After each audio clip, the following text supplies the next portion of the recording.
saat ini yang berkembang, entah itu yang bersifat Eropaansi ataupun yang mencoba agamis, ini rata-rata metode dan konsep pendidikannya tidak sama, bahkan tidak manusiawi bila dibandingkan dengan konsep dan metode pendidikan ala Nusantara yang dilakukan leluhur kita dulu gitu. Ya mudah-mudahan diusut tuntas ini.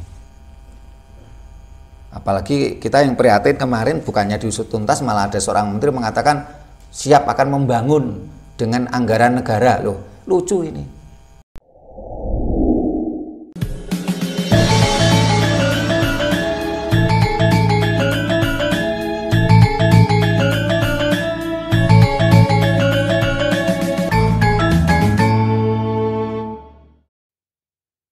Rahayu.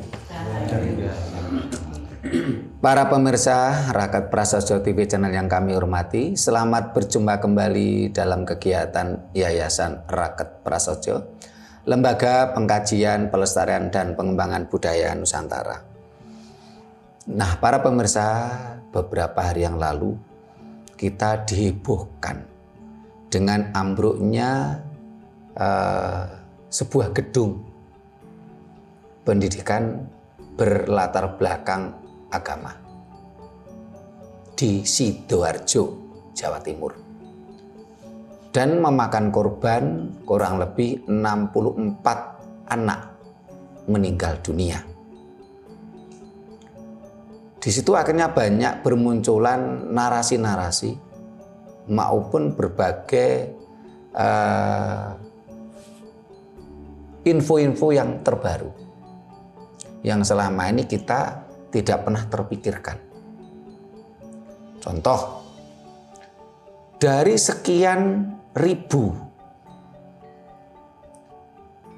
gedung atau tempat ibadah dari umat yang mengklaim dirinya mayor, ternyata yang memiliki izin ini cuman 50 lokasi, 50 tempat.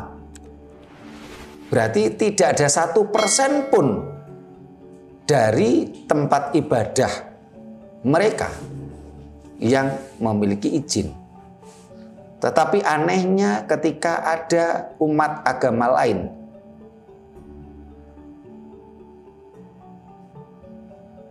ini selalu mereka resek untuk mempersulit. Bahkan banyak tokoh-tokoh agama mereka yang menyerukan supaya kepala daerah yang seagama dengan mereka ini tidak boleh memberikan izin umat agama lain mendirikan tempat ibadah. Katanya itu menjadi dosa yang berkepanjangan dan diancam oleh neraka. Mereka lupa bahwasanya kepala daerah itu tidak beragama. Nah, ketika gedung sekolah berbackground agama tadi ambruk dan memakan korban kurang lebih 64 nyawa anak melayang, ada seorang menteri yang menyatakan negara siap membangun gedung pendidikan agama tadi. Ini juga muncul gelombang protes di mana-mana. Kenapa tidak diusut? Ini adalah sebuah kecelakaan kerja dan ini adalah kriminal. Ada eksploitasi tenaga kerja anak yang belum waktunya. Anak-anak yang disekolahkan di situ sudah membayar, bukan untuk menjadi ada yang mengatakan budak pekerja atau yang istilahnya untuk menjadi pekerja tanpa upah gitu loh. Ya dalam istilah lain kan budak gitu loh. Dan anehnya saat ini belum ada misalnya indikasi kalau itu mau disidik, mau dibawa ke ranah hukum atas kelalaian dan meninggalnya, melayangnya nyawa 64 anak tadi. Karena kalau saya pernah diskusi dengan teman-teman praktisi hukum, di dalam pasal itu orang yang sengaja atau tidak sengaja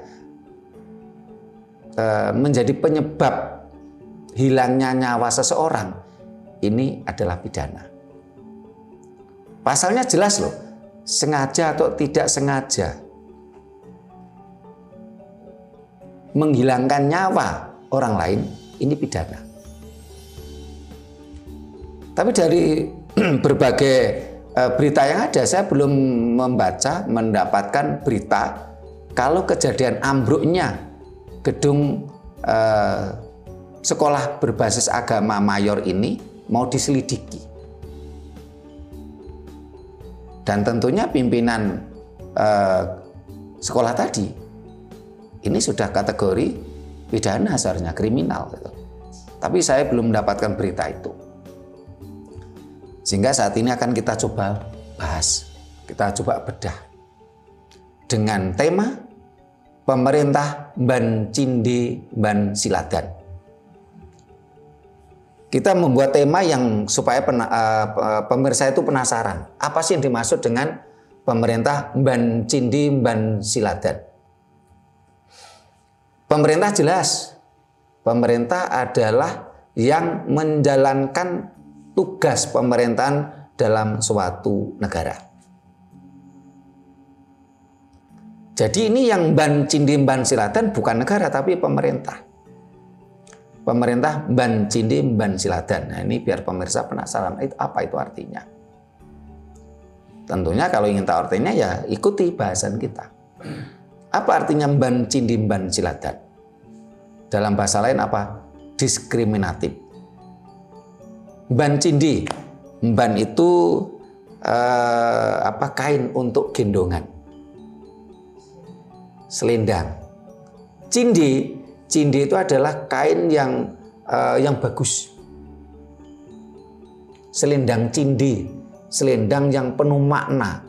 Bahkan selendang cindi ini terbuat dari benang tersendiri, yang bahkan banyak riwayat selendang cindi ini bisa menjadi pusaka. Selendang cindi bisa untuk menjadi senjata. Sehingga banyak cerita bagaimana pada zaman dahulu ketika ada terjadi perhelatan tarian semacam tayub, ya. Ini untuk menghindari banyaknya pertumpahan darah. Ya. Di situ ada namanya adu tayub. Nah, selendang cindi ini menjadi pusaka bagi seorang prajurit atau seorang penari tayub. Sebagai contoh, waktu itu ada pertandingan tayub antara Mataram dengan Pati.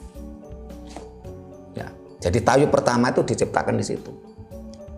Sehingga hanya dengan selendang cindi ini langsung yang kena selendang cindi itu langsung roboh, darah keluar dan mati.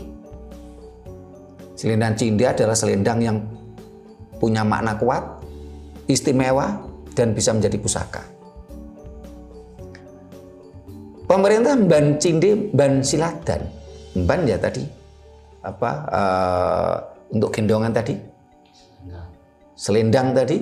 Siladan adalah kulit dari bambu.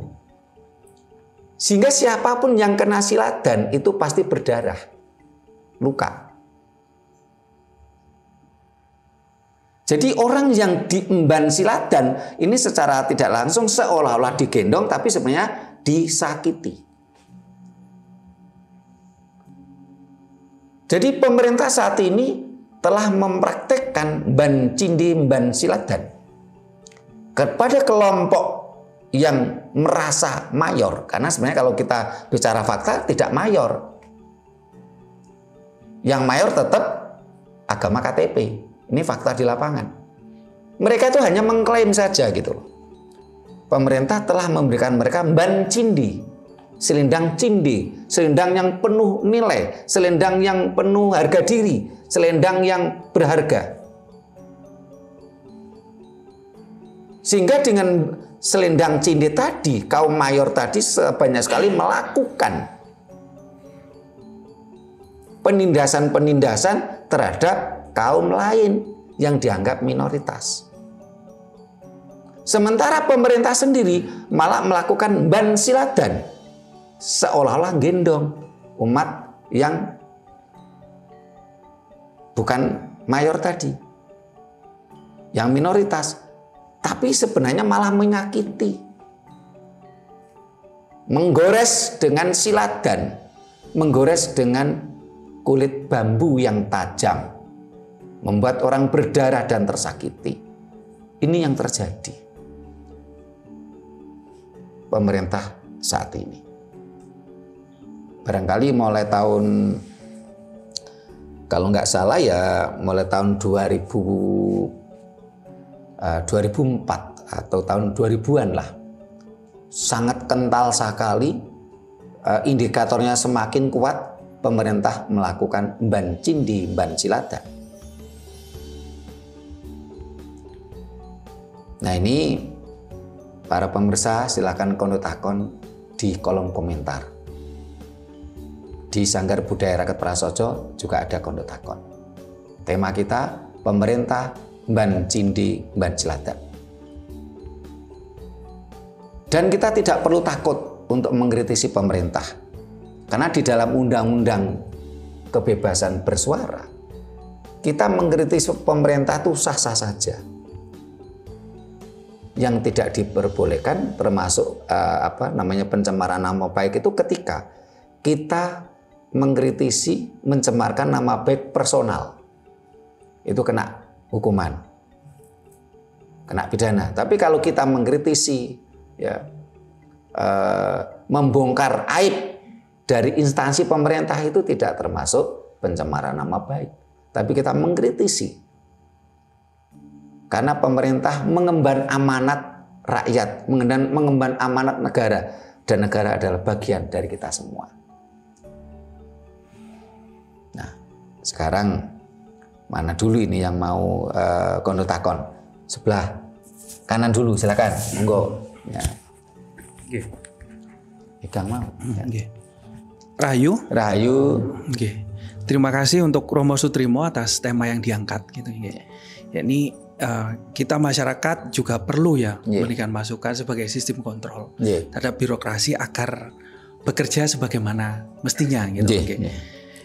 Saya gini, ini saya sebagai orang awam juga sebagai seorang minoritas ingin bertanya, sebagaimana fungsi negara itu kan memberikan kenyamanan, rasa aman, juga memberikan hak-hak masyarakat agar yang dominan itu tidak melemahkan kaum yang tidak menindas yang minor.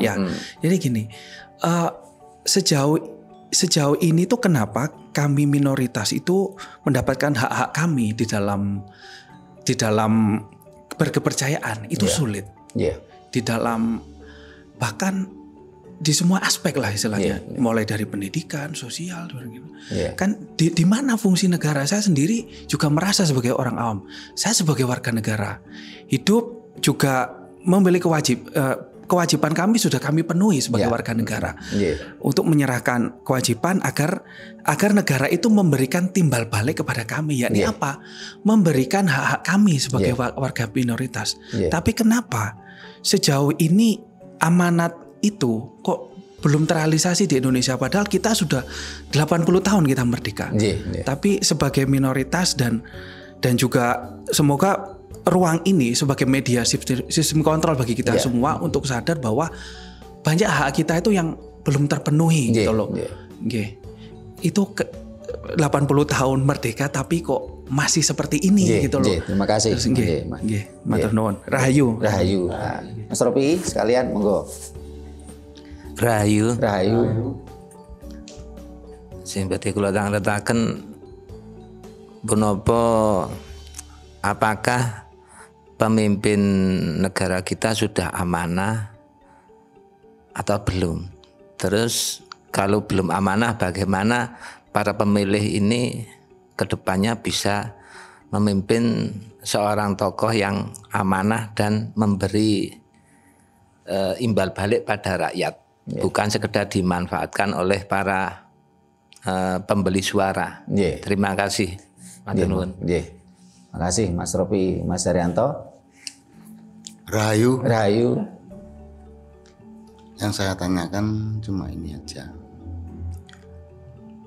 Apakah agama mayor itu kalau sudah terjadi demikian, apakah sudah memanusiakan manusia? Padahal di dalam agama itu yang digembar-gemborkan memanusiakan manusia. Terus gimana ini menurut pendapat Romo? Terima kasih Mas Yanto. Rahayu, terima kasih Mas Yanto. Jadi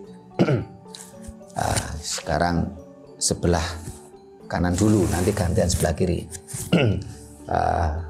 Untuk Mas Rabita. Ketika kita bicara berbangsa dan bernegara, itu sebenarnya tidak ada mayoritas, tidak ada minoritas sebenarnya. Karena kita sama-sama bangsa Indonesia. Saat ini kan ada istilah mayoritas dan minoritas itu kan ketika kita bicara umat beragama di KTP secara administrasi.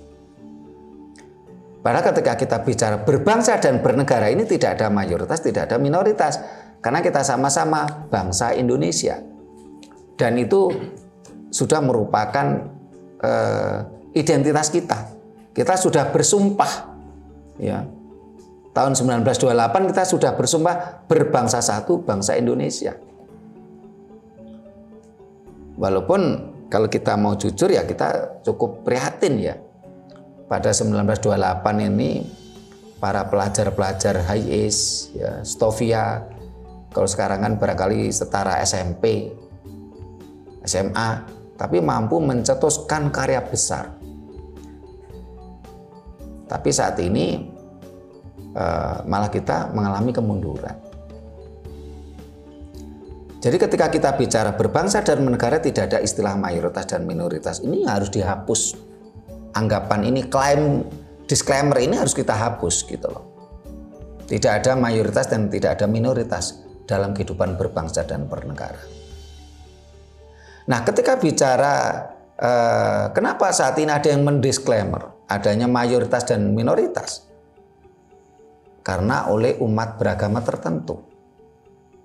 Mereka menganggap mayoritas. Ya. Dan ini pemerintah tidak amanat. Seperti yang ditanyakan oleh Mas Ropi tadi. Kenapa kok pemerintah tidak amanat? Ya. Bahkan dalam video kita yang lain kita mengatakan pemerintah malah pengkhianat Pancasila. Ya. Ada teman kita Banyuwangi protes. Saya nggak setuju dengan Pak Sutirmo mengatakan pemerintah pengkhianat Pancasila. Yang pengkhianat itu katanya oknumnya saja. Mohon maaf, kita harus paham betul. Saya berani mengatakan itu juga ada dasarnya. Kenapa saya berani mengatakan pemerintah itu pengkhianat Pancasila? Bukan personnya, bukan personalnya, bukan individunya. Karena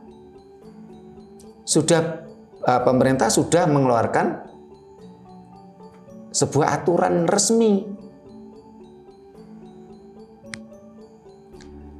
Negara kita, ya, kita sudah sepakat negara kita ini berdasarkan Pancasila. Kita bukan negara agama. Dari 5 sila tidak ada satupun sila bicara agama. Sila pertama adalah ketuhanan yang Maha Esa. Antara ketuhanan dengan beragama sesuatu yang berbeda. Nah, ketika ya kalau seandainya ya pada waktu itu Soeharto, bukan Presiden Soeharto secara personal mengajak ya teman-temannya untuk beragama tertentu, oh silakan saja. Tapi masalahnya pada waktu itu Presiden Soeharto mengeluarkan peraturan pemerintah secara resmi atas nama pemerintah. Yang berbunyi apa? Warga negara Indonesia harus memeluk agama yang diakui oleh pemerintah. Di sini ada kata harus. Ya. Sehingga akhirnya muncullah juklak dan juknis di lapangan. Setiap warga negara Indonesia mengurus administrasi kependudukan, di situ langsung tertulis agama tertentu.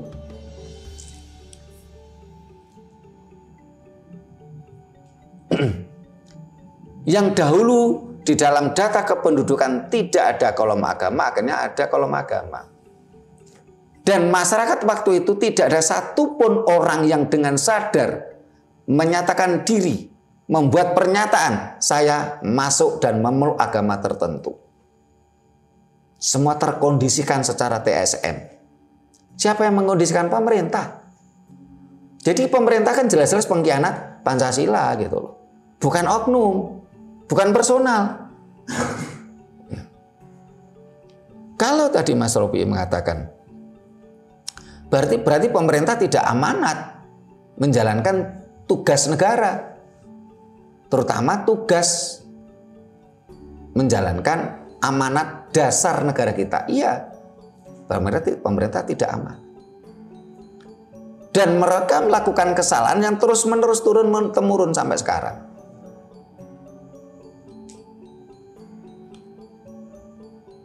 Karena hal semacam inilah akhirnya mereka mendisklaimer merasa mayoritas. Padahal secara fakta di lapangan tidak. Cuman di sini ada yang berani teriak untuk sebagai bentuk kontrol. Tapi ada juga yang tidak berani. Dan kebanyakan mereka tidak berani berteriak. Ya. Padahal jelas ketika bicara berbangsa dan bernegara tidak ada istilah mayoritas dan minoritas. Seharusnya negara melindungi warga negaranya sesuai dengan Undang-Undang Dasar 45 Pasal 29. Jadi pemerintah selain mengkhianati Pancasila juga mengkhianati Undang-Undang Dasar 45. Pasal 29 yang berbunyi apa? Warga negara Indonesia berhak memeluk agama dan kepercayaannya.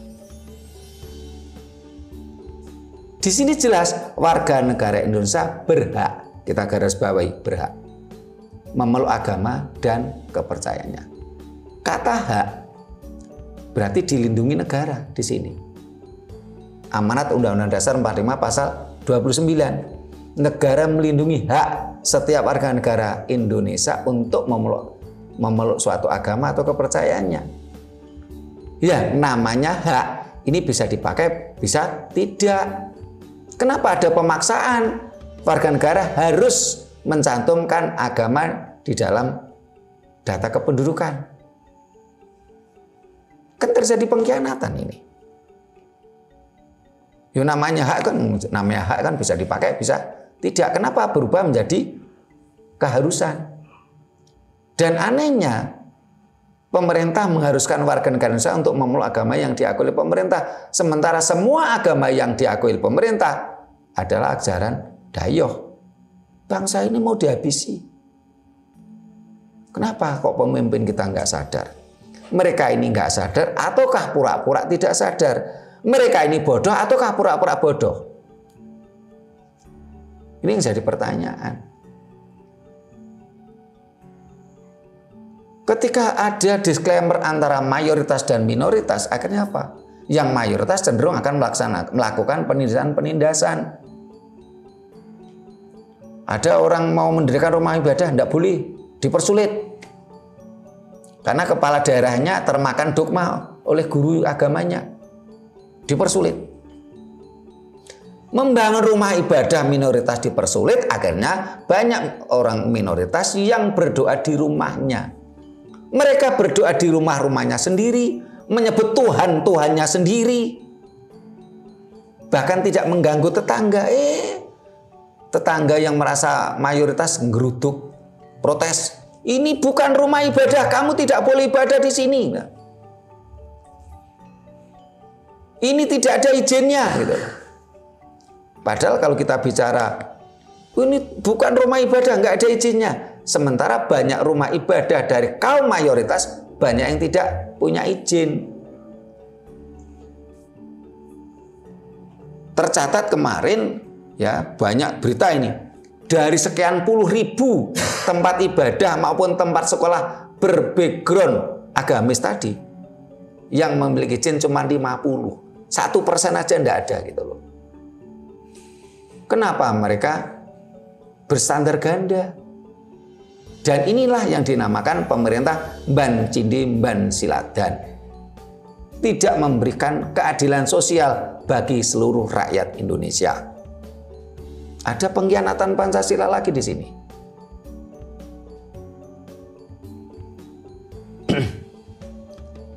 Nah ini coba kita renungkan, apakah akan terus-menerus seperti ini?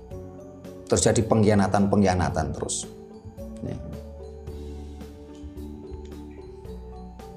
Kenapa umat yang dianggap minoritas membuat rumah ibadah aja dipersulit? Sementara mereka dengan alasan tidak punya izin. Sementara mereka sendiri ternyata dari sekian puluh ribu rumah ibadah mereka yang punya izin cuma 50. Nggak ada 1%. Ini bukan rumah ibadah katanya. Mereka menggerutuk kaum yang dianggap minoritas. Untuk ibadah tidak boleh. Ini bukan rumah ibadah. Kamu tidak boleh beribadah di sini. Kalau dengan analogi ini tentunya Anda semua pun juga tidak boleh makan di rumah Anda.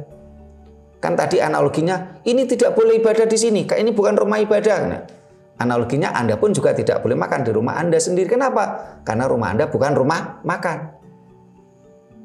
Anda tidak boleh sakit di rumah Anda sendiri. Karena rumah Anda bukan rumah sakit. Jangan berstandar ganda.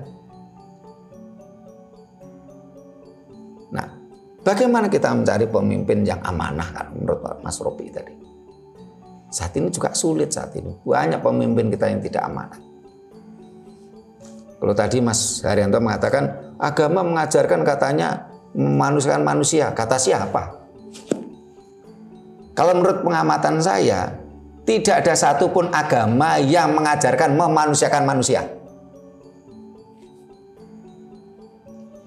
Banyak agama, banyak kitab suci, bahkan yang mengamanatkan pembunuhan sesama manusia hanya karena beda iman, beda keyakinan.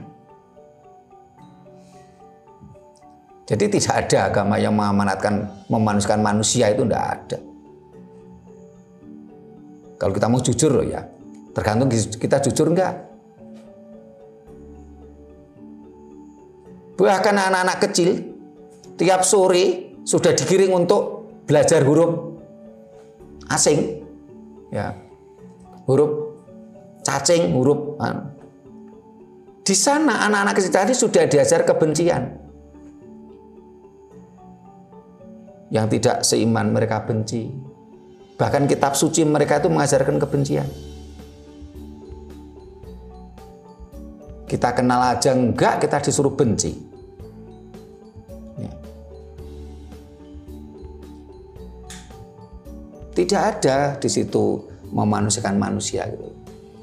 Jangankan kok beda agama, beda iman, sama-sama agama aja beda guru mereka bisa bunuh kok. Sehingga tidak heran kalau ada tokoh nasional kita mengatakan musuh besar Pancasila itu adalah agama. Karena Pancasila mengamanatkan kemanusiaan yang adil dan beradab, sementara agama tidak. Agama boleh, agama mengamanatkan boleh membenci, boleh membunuh orang yang beda iman, beda agama. Sebenarnya udah bener kok. Pendiri bangsa kita ini menetapkan dasar negara kita tuh Pancasila, itu udah bener. Cuman faktanya dalam perjalanan negara kita, dalam perjalanan bangsa kita berkhianat. Dimulai dari pemerintah sendiri berkhianat terhadap Pancasila, terhadap Undang-Undang Dasar 45. Pemerintah benar-benar melakukan tindakan ban cindi ban ciladan. Sehingga, tapi itu tadi, tidak ada satupun manusia yang bisa mengelak hukum alam. Coba, apa yang terjadi? Kenapa kok banyak sekali tokoh-tokoh yang dulu duduk di pemerintahan, ya, setelah tidak menduduki kedudukan di pemerintahan, apa yang terjadi? Kehidupannya nggak karuan. Atau anak cucunya nggak karuan. Ini hukum alam. Gitu. Sehingga mudah-mudahan dengan banyaknya orang yang berteriak seperti kita kembali ke kemurnian Pancasila. Negara dalam hal ini pemerintah tidak lagi mengurusi agama. Kalaupun toh mengurusi agama terjadi ban cindi ban ciladan. Yang dianggap agama mayor dibela mati-matian, difasilitasi oleh negara. Ya. Tapi yang minor malah disayat seperti disayat siladan, kulitnya bambu.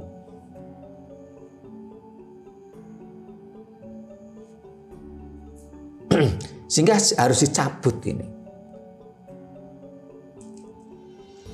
Kembali kepada Pancasila, kemurnian Pancasila, kembali ke amanat Undang-Undang Dasar 45. Agama itu merupakan hak, bukan kewajiban.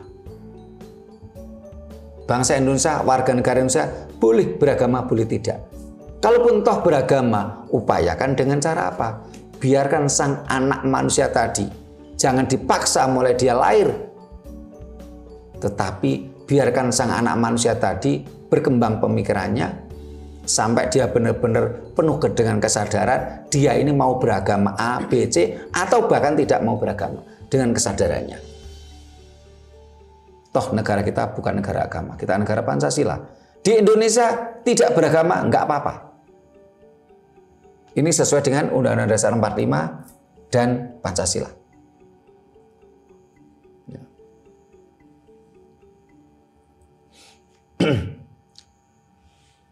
Saat ini memang banyak orang yang terjebak pada narasi-narasi yang cenderung dogma. Oh, agama itu mengajarkan kebaikan, agama itu semua agama itu mengajarkan kebaikan tanpa mau mereka menelaah lebih lanjut. Banyak agama yang menjadi penyebab kematian.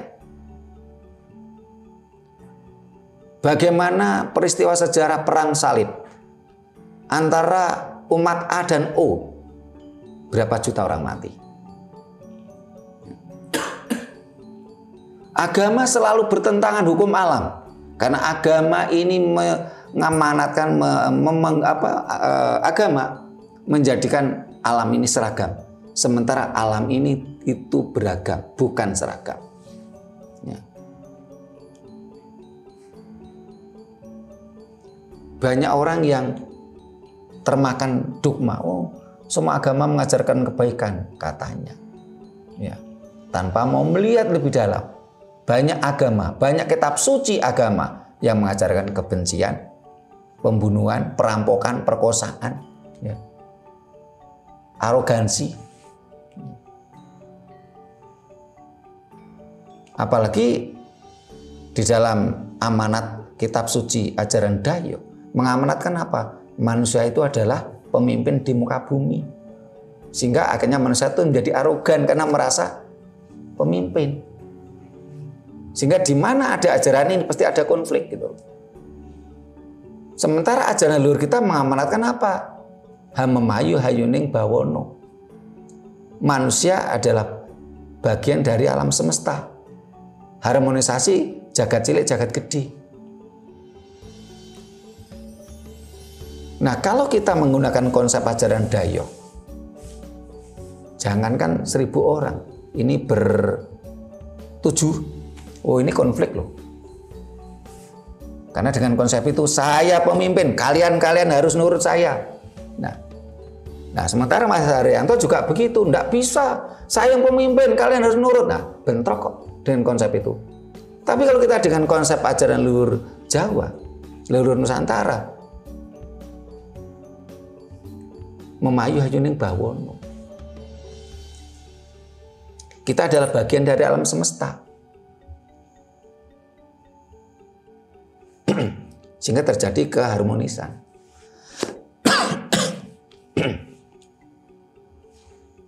Mudah-mudahan perilaku atau tindakan atau kejadian pemerintah Mban Cindi Mban Ciladan ini secepatnya berhenti sebelum alam semesta membuat keadilan. Kalau dalam bahasa agama kan, oh Tuhan murka, Tuhan memberikan azab katanya. Tapi anehnya mereka berstandar ganda. Kalau yang mendapatkan celaka tadi seiman, dia mengatakan Tuhan menguji kesabarannya. Tapi kalau yang mendapatkan celaka itu yang tidak seiman, wah Tuhan mengazab, Tuhan murka. Kok standar ganda? Tapi yang jelas alam akan membuat keseimbangan. Ketika ada kelompok-kelompok tertentu yang membuat atau menyeragamkan alam, alam akan membuat warna lain dari warna yang ada. Kita tinggal tunggu waktu saja. Nggak lama lagi. Apalagi ketika perkembangan sains dan teknologi semakin maju, masyarakat semakin tercerdaskan. Yang dulunya banyak tabir kebohongan-kebohongan sekarang terbuka lebar. Bahkan dari sumber agama di Timur Tengah saja saat ini mereka banyak yang berbondong-bondong menjadi ateis. Nanti tinggal waktunya agama yang memecah belah manusia seluruh dunia ini akan dihilangkan. Tergantikan dengan konsep Pancasila. Ketuhanan yang Maha Esa, kemanusiaan yang adil dan beradab. Tidak mengkotak-kotakkan.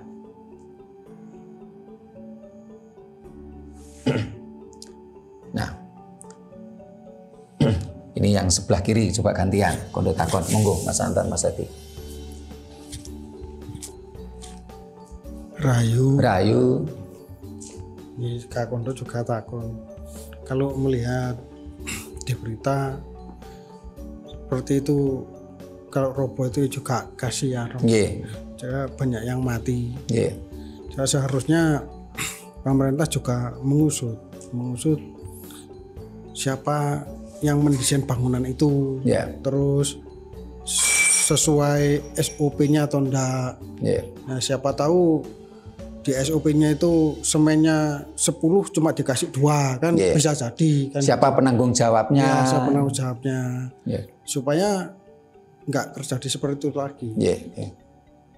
Soalnya masalahnya nyawa. Ya kalau bikin gedang goreng kosong bisa bikin lagi. Nah ini nyawa. Kalau mati kan nggak bisa digantikan lagi. Nah, gitu aja. Terima kasih Mas Adi. Rahayu. Mas Anton. Rahayu. Sekarang pemerintah setelah mengkhianati Pancasila, mengapa pemerintah khianat? Saya kira ada kepentingan, mungkin tersandera oleh kepentingan kelompoknya. Yang dulunya Pancasila adalah way of lifestyle.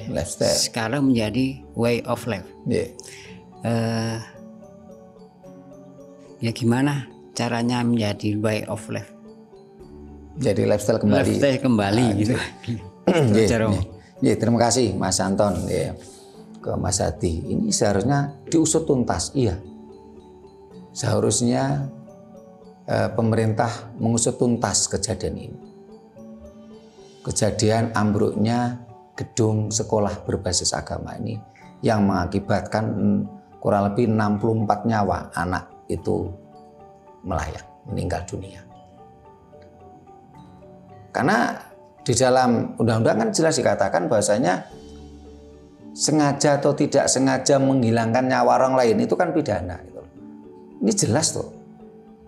Apalagi anak-anak sekolah tadi oleh orang tuanya ya, diamanatkan untuk dididik, bukan untuk menjadi kuli bangunan yang tanpa dibayar. Banyak kesalahan ini. Dari sisi hak asasi manusia salah, ada eksploitasi anak. Dari sisi hukum pidana jelas. Tapi kita sayangkan kok sampai detik ini belum ada berita kalau ini diusut tuntas gitu loh. Seharusnya diusut tuntas. Dan nanti tentunya tersangkanya nggak cuma satu. Dan itu pemimpin sekolah tadi juga harus itu kena. Apalagi berseliweran katanya pemimpinnya itu yang laki-laki kemana-mana pakai mobil mewah gitu ya. Istrinya pakai Alphard gitu ya. Ya, sementara banyak anak didik yang dipaksa untuk menjadi budak, untuk menjadi kuli bangunan yang tanpa dibayar. Dan ketika meninggal pun mereka cuma dikasih predikat pahlawan gitu. Yang jadi pertanyaan pahlawan siapa gitu loh. Karena kalau saya lihat, kita cermati, banyak sekali pembangunan sekolah-sekolah berbasis agama tersebut ini mau membangun, dia cari pinjaman, cari bantuan, entah itu bantuan donatur, entah itu bantuan pemerintah. Jadi kadang-kadang mereka nggak punya modal, mau membangun sekolah itu dia cari bantuan ke masyarakat, donatur, bantuan ke pemerintah. Nah, setelah itu ketika mereka nerima murid, ini suruh bayar. Ketika sang murid tadi sudah bayar, di sekolah pun masih mereka pekerjakan tanpa dibayar. Wah, ini kan kesalahan double-double toh nih. Nanti kapan-kapan kita bahas tentang metode dan konsep pendidikan Nusantara. Karena saat ini yang berkembang, entah itu yang bersifat Eropaansi ataupun yang mencoba agamis, ini rata-rata metode dan konsep pendidikannya tidak sama, bahkan tidak manusiawi bila dibandingkan dengan konsep dan metode pendidikan ala Nusantara yang dilakukan leluhur kita dulu gitu. Yang mudah-mudahan diusut tuntas ini. Apalagi kita yang prihatin kemarin bukannya diusut tuntas, malah ada seorang menteri mengatakan siap akan membangun dengan anggaran negara. Loh, lucu ini. Umat lain mau membangun dengan uangnya sendiri aja dipersulit. Sementara ini malah mau dibangunkan pakai uang negara. Ini kan pengkhianatan double toh ini. Padahal negara kita negara Pancasila.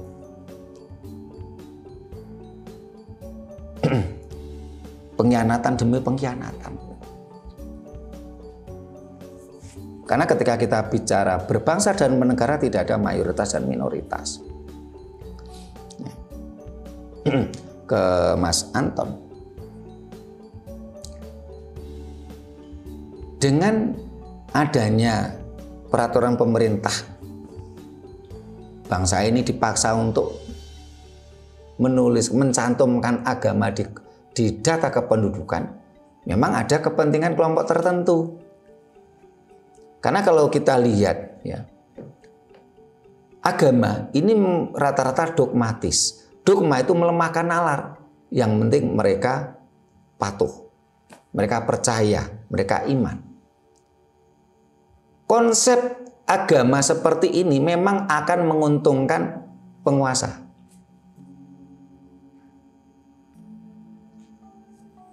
Sehingga dari berbagai ilmu pengetahuan, ya, ilmuwan arkeolog, ini sekarang ada yang meragukan keberadaan sang inspirator ini. Sang inspirator ini ditelusuri, ini hidup pada masa kerajaan siapa? Karena tidak ada satu artefak pun yang sebagai bukti sejarah adanya sang inspirator ini. Sementara kitab sucinya baru disusun 300 tahun setelah kematian sang inspirator. Tidak menutup kemungkinan ada politik konspirasi untuk kepentingan penguasa. Karena dari berbagai ajaran agama tersebut, ajaran kitab suci mereka ini mengamanatkan kepatuhan-kepatuhan. Ini menguntungkan penguasa. Apakah ini bukan politik konspirasi? Bisa jadi.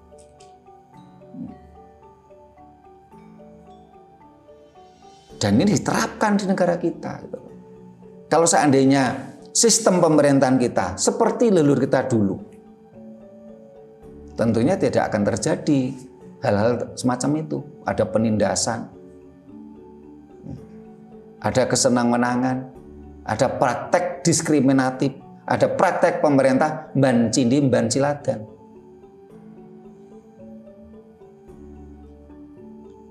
Karena leluhur kita dulu seringkali mengajarkan, ya sebagai contoh,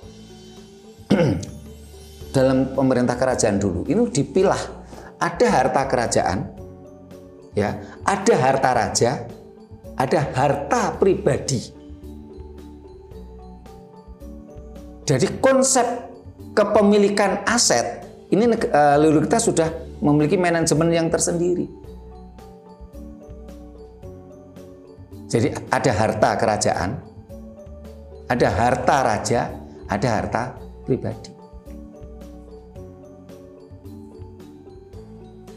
Sementara saat ini ada kekacauan-kekacauan terus karena adanya tumpang tindih dari berbagai peraturan.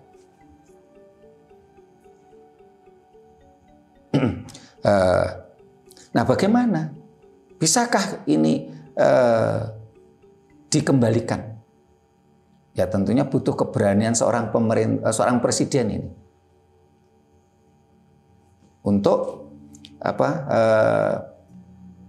mencabut peraturan pemerintah ini. Tapi tentunya orang-orang agamis yang sudah merasakan nikmatnya fasilitas dari undang-undang tadi kan keberatan kalau peraturan pemerintah ini dicabut.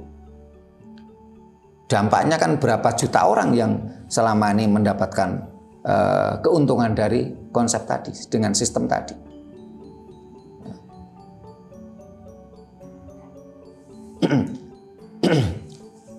Nah, bagaimana saat ini yang kalau kitab suci itu kan way of life, pandangan hidup. Sementara ajaran Jawa itu lifestyle, gaya hidup.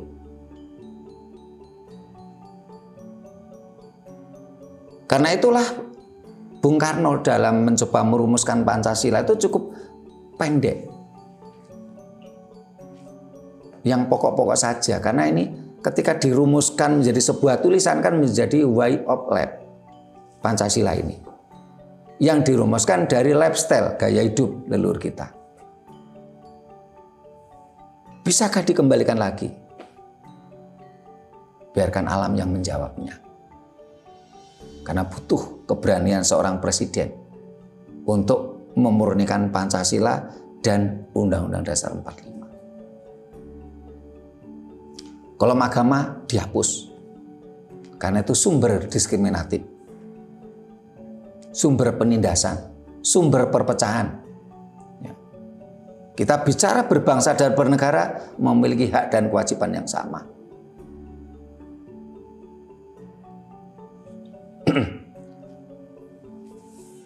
Ya, dari kejadian ambruknya gedung sekolah berbasis agama tadi, moga-moga mampu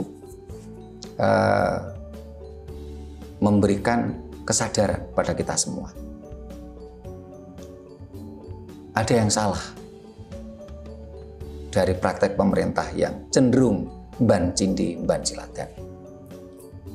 Nah, ini ada lagi yang mau kondo takon sebelah, Mas monggo. Rahayu. Gini, mungkin saya sebagai orang awam kadang juga bertanya gitu, apakah ini tidak hanya bukan pemerintahnya, mungkin kandidat pemerintahnya, jadi politisinya itu kan kenapa kok terkesan lebih memprioritaskan mayoritas? Apakah karena dipandang mayoritas itu memiliki konstituen terbanyak gitu, pemilih? Karena apa? Cost entry di politik kita itu kan juga cukup tinggi, cukup mahal gitu ya. Jadi kemungkinan kan kalau ada tokoh religi tertentu, misalkan dipegang gitu loh, kemungkinan kan followernya kan dipastikan itu akan pihak tertentu. Jadi ini berkorelasi dengan yang disampaikan oleh Mas Anton. Mungkin apa tersandra oleh kepentingan itu. Jadi terkesan kok yang kelompok mayoritas itu lebih diprioritaskan, diutamakan. Ya ini apakah memang warga negara ini juga hanya dipandang sebagai voters, konstituen gitu. Padahal kita sendiri memiliki negara. Leluhur kita mendirikan bangsa ini kan demi kita lebih mendapatkan hak kita yang layak dalam keamanan, dalam semua aspek dalam hidup kita gitu loh, dipastikan itu. Di samping karena kita juga memenuhi kewajiban kita sebagai warga negara, yakni dengan pajak dan lain-lain itu loh. Jadi itu Romo, apakah karena memang dipandang sebatas konstituen, dipandang kita itu votersnya cuma sedikit, jadi tidak diprioritaskan karena mereka lebih banyak, itu dipandang kemungkinan mereka pemilih terbanyak. Jadi itu. Terima kasih Rahayu. Rahayu, terima kasih Mas. Mas Sofi mau nambah enggak? Rahayu. Menanggapi dari Mas Anton, di antara apa tadi?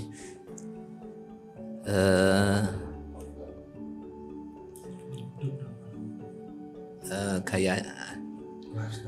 Jadi kenapa negara jadi seperti ini diantaranya? Kalau melihat dari kenyataan yang ada dan berapa data dan peristiwa yang terjadi, memang seperti dibikin karena ada kepentingan, baik kepentingan pribadi, golongan dari para pejabat ataupun yang menyandera. Tadi kan bahasa menyandera para pejabat atau pemerintah kita. Kenapa terus berlanjut sehingga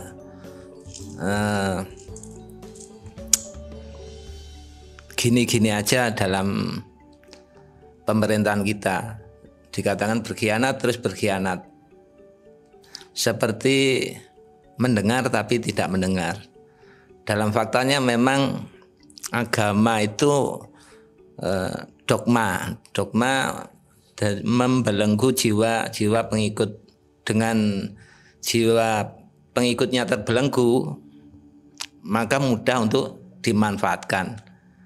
Dan kalau dilihat memang mulai rakyat sampai pejabatnya, ini mata rantai pemanfaatan, yang rakyat dimanfaatkan untuk menjadi pejabat, yang pejabat dimanfaatkan oleh oligarki, dan dibalik itu kepentingan global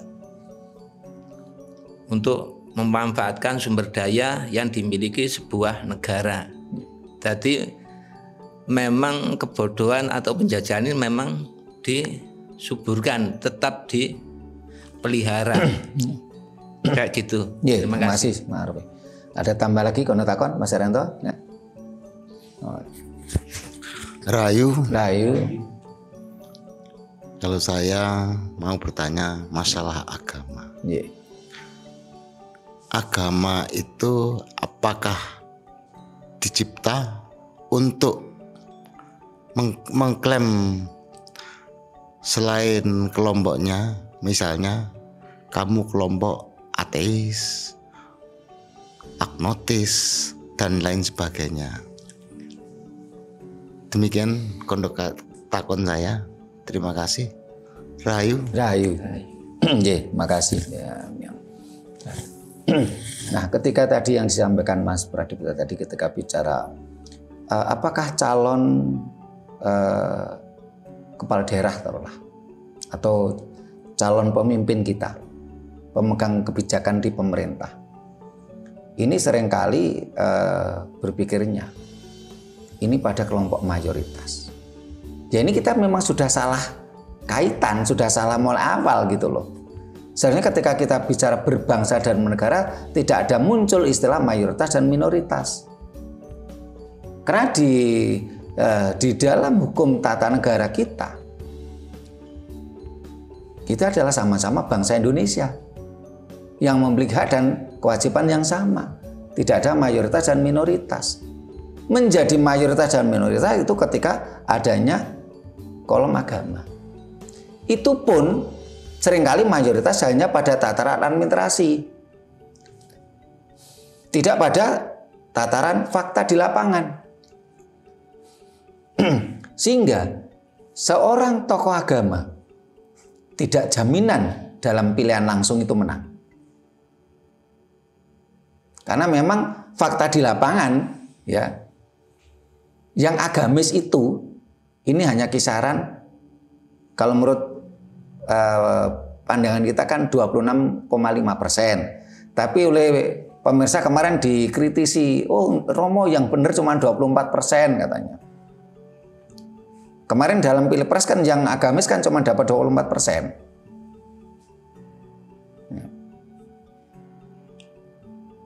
Yang mayoritas kan tetap nasionalis gitu loh.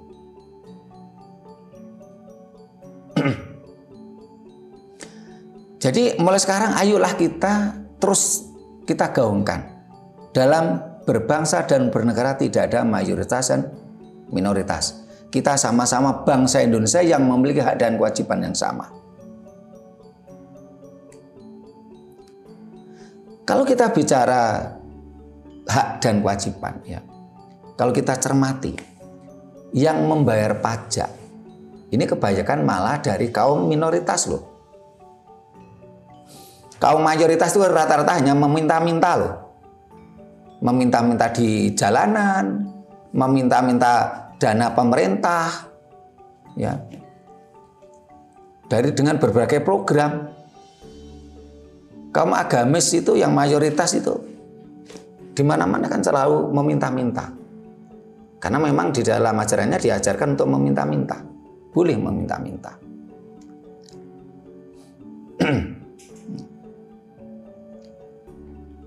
Jadi kalau soal kewajiban bayar pajak malah yang paling banyak dari kaum minoritas malah.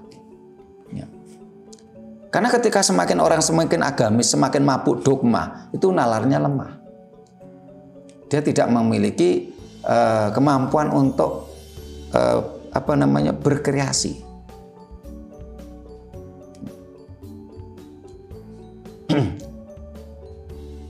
Kalau yang dari Mas Robi tadi kan kondo takon dengan apa yang disampaikan oleh Mas Anton ya, terus Mas Haryanto misalnya Mas Haryanto tadi agama itu diciptakan untuk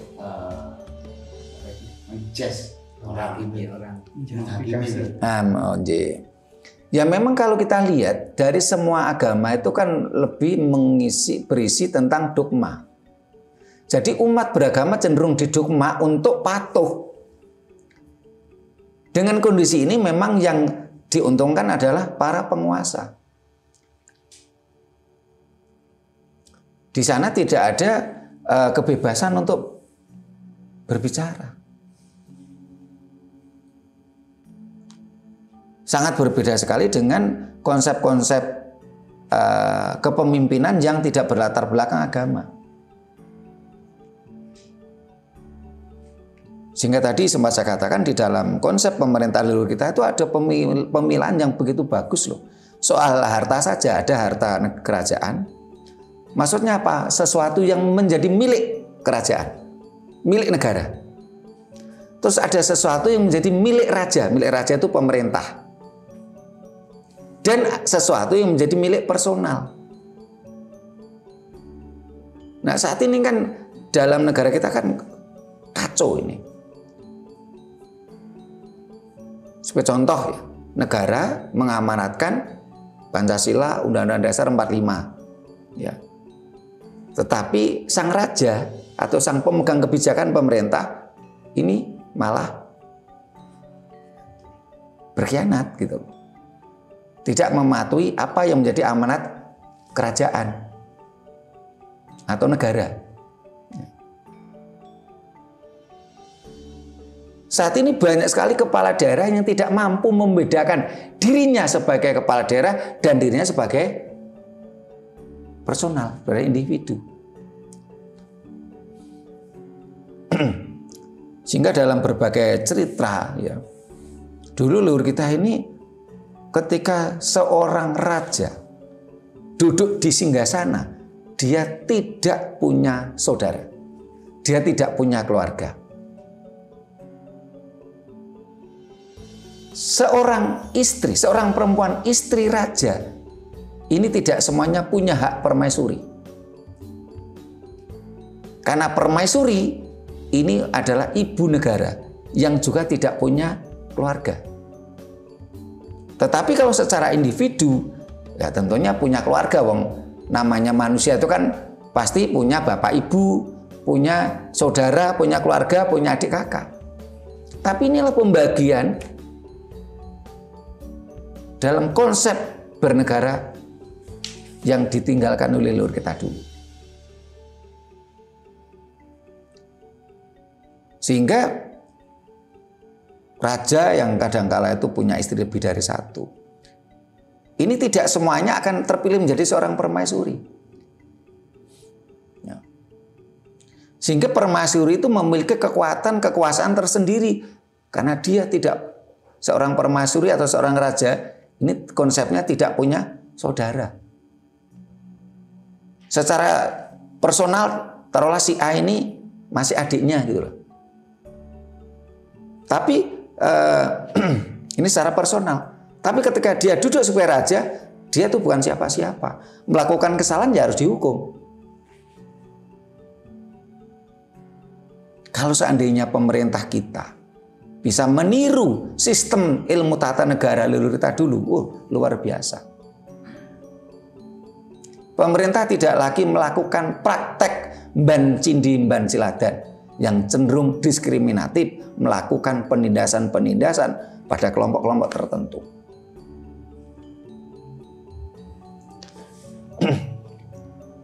Ya, ada lagi yang kondotakon atau kita cukupkan? Udah ada yang sampaikan? Ampun, ya. Mudah-mudahan peristiwa ambruknya gedung pendidikan berbasis agama tadi dan banyaknya indikator-indikator pemerintah melakukan tindakan diskriminatif ban cindi ban selatan ini secepatnya disadari oleh para pemimpin kita, dan adanya perbaikan sistem, perbaikan konsep, perbaikan ilmu tata negara yang ada. Karena saat ini memang kalau kita lihat bangsa ini benar-benar ya sakit gitu loh. Dari ilmu tata negara kita mengambil konsep bangsa lain, bukan mengambil konsepnya leluhur kita. Dari sistem pendidikan kita pun juga mengambil sistem miliknya orang lain. Ya.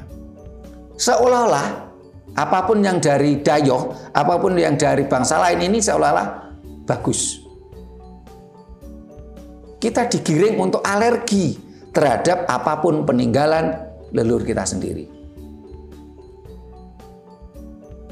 Sehingga kalau coba kita lihat ya di berbagai bangku sekolah ya, bahkan itu ada sekolah berbasis agama ya. Di bangku sekolah tadi walaupun dia berbasis agama, dia kadang-kadang mengajarkan huruf Arab karena merupakan dasarnya, alasannya adalah ini agama. Tetapi dia juga mengajarkan bahasa Inggris, komputer, ya. Tapi mereka alergi untuk mengajarkan huruf Jawa, bahasa Jawa, pengetahuan Jawa, ajaran Jawa. Berarti apa? Bangsa ini mau dihabisi, gitu loh. Dan anehnya banyak sekolah-sekolah milik negara ini berpraktek seperti itu. Ya.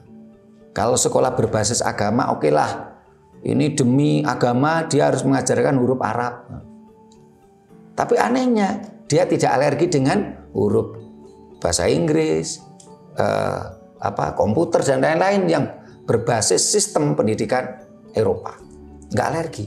Tapi kenapa mereka alergi mengajarkan huruf Jawa, budaya Jawa? Bangsa ini mau dihabisi. Supaya tidak lagi muncul indikator-indikator Jawa. Supaya tidak lagi muncul indikator-indikator Dayak, indikator Madura, indikator Batak. Bangsa ini mau dihabisi.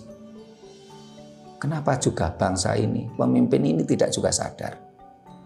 Pertanyaannya, bangsa ini dan pemimpinnya, mereka pura-pura bodoh ataukah memang bodoh? Bangsa ini mau dihabisi, mereka diam saja. Bahkan malah turut menghabisi, turut menghancurkan bangsanya sendiri.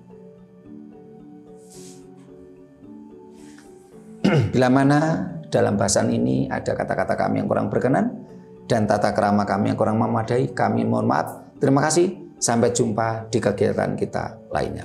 Rahayu.